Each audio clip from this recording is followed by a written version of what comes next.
देश में इस समय उपराष्ट्रपति पद के लिए वोट डाले जा रहे हैं। भारत में राष्ट्रपति और उपराष्ट्रपति चुनावों के लिए वोटिंग आज भी बैलेट यानी कि मतपत्रों के जरिए होती है। लेकिन आपके मन में भी ये सवाल आता होगा कि आखिर इतने बड़े और अहम चुनाव में आखिर ईवीएम का इस्तेमाल क्यों नहीं किया जाता। नमस्कार, आदाब, आप देख रहे हैं द हिंदी टॉप और मैं हूं आपके साथ सामिया खान।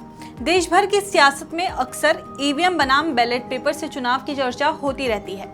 ईवीएम पर विपक्षी पार्टियां सवाल उठाती हैं कि बीजेपी को ईवीएम से फायदा पहुंचता है। फिर इस लिस्ट में चाहे कांग्रेस हो, सपा हो या फिर बसपा सुप्रीमो मायावती, ईवीएम को हटाने के लिए सुप्रीम कोर्ट तक में बहस होती है और चुनाव आयोग द्वारा कहा जाता है कि ईवीएम में कहीं कोई गड़बड़ी नहीं है। जबकि भारत की तमाम विपक्षी पार्टियां सड़क से लेकर संसद तक ईवीएम के विरोध में सवाल खड़ा करते रहे हैं।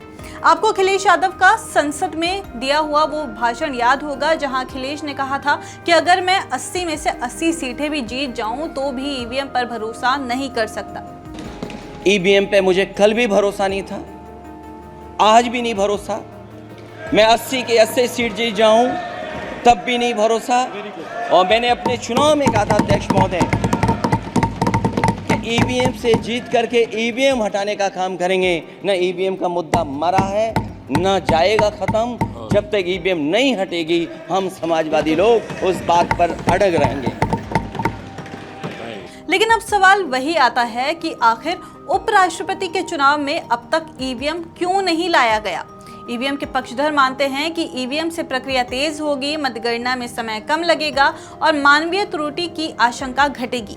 कुछ संगठनों ने, विधायकों, सांसदों और विशेषज्ञों ने भी सुझाव दिया है कि आधुनिक तकनीक का इस्तेमाल करना चाहिए ताकि चुनाव प्रक्रिया और अधिक पारदर्शी व तेज बने।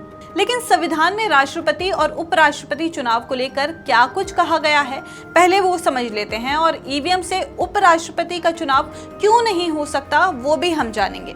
दरअसल राष्ट्रपति और उपराष्ट्रपति का चुनाव प्रत्येक मतदाता द्वारा गोपनीय रूप से अलग अलग मतपत्र पर निशान लगाने से होता है। ये बात संविधान के अनुच्छेद 54 और राष्ट्रपति उपराष्ट्रपति चुनाव एक्ट में भी कहा गया है। इसलिए लॉफुल प्रक्रिया का पालन करते हुए केवल मतपत्र से ही ये चुनाव होता है। मौजूदा कानून यानी कि presidential and vice presidential election act 1952 के अनुसार ये प्रक्रिया कागजी मतपत्र पर आधारित है। इसे बदलने के लिए संसद में संशोधन आवश्यक होगा, जो आज तक नहीं हुआ। इतने उच्च पद के चुनाव में ईवीएम अपनाना जोखिम भरा समझा जाता है। मतपत्र के आधार पर चुनाव प्रक्रिया को सुरक्षित और पारदर्शी माना जाता है, इसलिए बदलाव में संकोच किया जाता है। अब ये भी समझ लेते हैं कि आखिर ईवीएम को वोटिंग में ना लाने के पीछे क्या कारण है। भारत में राष्ट्रपति और उपराष्ट्रपति के चुनाव की प्रक्रिया अनुपातिक प्रतिनिधित्व प्रणाली यानी कि प्रोपोर्शनल रिप्रेजेंटेशन सिस्टम पर आधारित होती है। इसमें सांसद और विधायक बैलेट पेपर के जरिए उम्मीदवारों के तौर पर अंक देते हैं। हर मतदाता उतनी ही प्राथमिकताएं अंकित कर सकता है जितने उम्मीदवार चुनाव में हों। उदाहरण के लिए किसी उम्मीदवार को 1 अंक देने का मतलब है कि वो पहली पसंद है, जबकि 2 अंक दूसरी पसंद को दर्शाता है।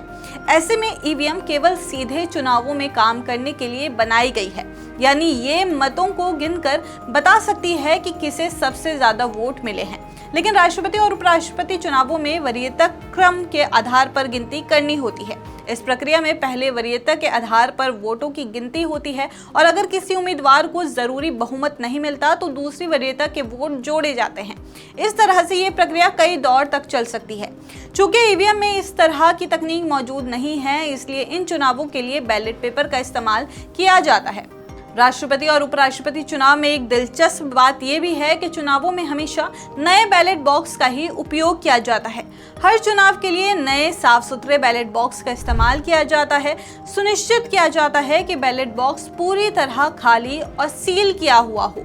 विशेष रूप से डिजाइन किए गए बैलेट बॉक्स पर पोलिंग स्टेशन पर नए ही पहुंचाए जाते हैं। वहीं पुराने चुनावों में उपयोग किए गए बैलेट बॉक्स को सुरक्षित रूप से स्टोर करके रखते हैं ताकि जरूरत पड़ने पर वो भविष्य में सत्यापन या जांच के लिए उपलब्ध रहें।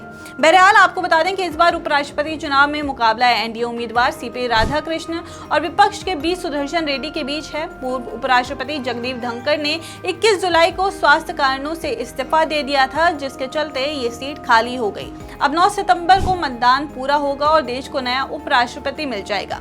इस खबर पे आपकी जो भी राय है हमें कमेंट्स करके जरूर बताइए और ऐसे ही और जानकारी के लिए आप हमारे चैनल द हिंदी टॉप को सब्सक्राइब कर लें। इसके अलावा आप हमें एक्स, फेसबुक और इंस्टाग्राम पर भी फॉलो कर सकते हैं।